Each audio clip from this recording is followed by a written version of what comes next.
I really pay attention is I'm going to look at when I'm looking at my investment as far as getting into cryptocurrency. Mhm. I'm going to look at what's called the white papers. Mhm. I'm going to look at their website of the coin, and I'm going to look at, believe it or not, their LinkedIn. Oh. I'm going to look at their LinkedIn, yeah. Okay. So you want to do your research. The reason being is because LinkedIn is actually going to show you who's behind it, who's backing it, like who's the president of it, what type of an asset does it support. Is it something with technology? Is it something with energy? Is it something with Got it. those, whatever it's on? It could be a lithium battery that it backs. It could be new AI technology. It could be robotics, whatever it is. Now, if it's something that you are into buying consistently, like cameras right now, I'm just going to use the cameras. So if somebody is doing something that's going to support cameras or communication, even, that's going to be something very interesting that you may want to kind of invest in. Wow. So I also look at so after I go through the LinkedIn, see the background of those people who are spearheading this, what type of funds they have raised. A lot of times they haven't raised a lot of funds. I try to not get in unless they've gotten to a certain number, and that's 100,000 buy-in on that. Okay. The reason being because now it's real. Okay. Right. So if it's got 100,000 people, like investor buy-in, I'm going to get in on that because now they've got somebody backing it. I'm not getting in at the 1,000 where it can still fail. Right. Right. Okay. So that's just me. That's me. Now I have gotten in on the 10,000 if I personally was like, oh, this is a good one, because I may have seen Bill Gates get in on it. Okay. If Warren Buffett's getting in, I'm definitely in on it. Right. Right. Because I know that they're not going to make those investments without the intention, without knowledge and background. Right. They've already did their background Exactly. research. If I see somebody, the owners of Walmart or Target, I'm getting in on that. Right. Okay. So you want to know who your people are. And I find that information in my white papers. Okay. So the white papers is basically your research. It's your biography. The biography. I'm just going to call it biography. It's the biography of the coin because it's telling you what the coin, how the coin was created. It gives you the background on the real detailed background of all of the investors. Of all of the creators, and it shows you who the investors are. Okay. It shows you what is the exact purpose of this coin. Okay. So that is something I look at. A lot of people, they feel like, I don't need to, I'm a researcher. Which makes sense because if you're going to invest in something, you want to know kind of what your money is being put towards. Just like with the stock market, like we should kind of look to see, well, how does this stock do it here? Who's kind of backing it as well. I think with crypto, because it sounds a little similar, but I mean, like what I've noticed is crypto has a nice turnaround. It does. It can have a very good turnaround. The thing is so for me, one of my favorites, and this is my favorite, and I'm going to say this for my personal reason. I want everybody to do their own research. XRP is one of my favorites. It's been one of my favorites for years. So when I first learned in 2018, XRP was just on the rise. Ethereum was just on the rise. Bitcoin was around $60,000, $70,000 at that time. So I got a little Bitcoin then. But the two that I could absolutely get into was XRP and Ethereum. Okay. Right?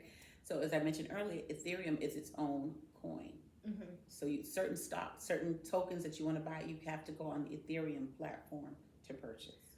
So let's talk about that. That's a good segue into the different platforms because some information that I found out the other day was, I'm on Robinhood. I have Coinbase. I have other I guess platforms, but it's a difference in the different platforms as far as when you can buy and how you buy. Can you give a little more information on that? Absolutely, absolutely. So one of the things what I do first of all, I want to say Robinhood, Cash App, and all of these other trading apps gave normal people a way in to buying coins and to trading stocks and things of that nature. So I'm not going to take that away from them because it at least got us interested. Exactly. Because they made it easier. Right. So as long as it's easy for us to get in, we're getting in. However, easy isn't always the best. right? So again, I'm not going to say anything too tough about Robinhood, but what I will tell you is this: when you buy from those type of platforms, you're not the true owner of those stocks, of those tokens, of those coins. The actual platform is. Cash App, even if you buy through there, it's the same thing. Now, Cash App, because a lot of people don't realize basically Cash App is a platform for crypto. So what it is with Cash App, it is a platform that is backed by crypto, and you can actually buy Bitcoin through Cash App. That's good information. You can actually buy them, but again, it's just like Robinhood. You're right. Right?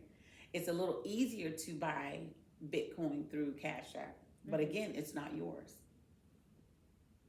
So let's talk about the not yours, because it's on their platform, so it's almost like they're the middleman. If you go and buy a car from a dealer, so if you don't come with full cash, you're going to get a loan. So yes, you bought this car from the dealer, but the middle person is the lender. So it's very similar to that. That's good. That's the only way that I know how to equate it. So although you made this investment, a lot of times when you go to buy something from Robinhood, you'll notice there's a delay there. Yes, and that's what I noticed the other day, where I went in at a certain price point, and it was, hey, we're going to approve it, or something it said along the lines of, well, if I'm hitting buy right now, I want to buy at the, let's say, $70.20, but when it actually goes through, it's like $71.10. It almost feels, again, allegedly, it seems as though when you're doing that they're buying it when you hit the buy now. Yeah. But they're selling it to you at 71. They're buying at the 70 and selling it and allowing you to come in at 71. And that cushion can be large or small. And that cushion stays with them. That cushion stays with them. And see, that's something that, when you don't read the small print, the fine print, we again think we're going in at a good deal and going in at this, and then it's okay, well, maybe they got the request late, when in actuality, they got the request when you sent it through, but like you said, now they're selling it to me for a higher price. So a lot of companies, a lot of brokerages do this or something along these lines. And the reason why I'm saying allegedly, to keep myself out of financial litigation with these companies, right? And again, it's alleged. I don't know what they're doing behind the scenes, but this is exactly what is appearing to happen. Okay. However, there's a difference when you're getting ready to buy your cryptocurrency.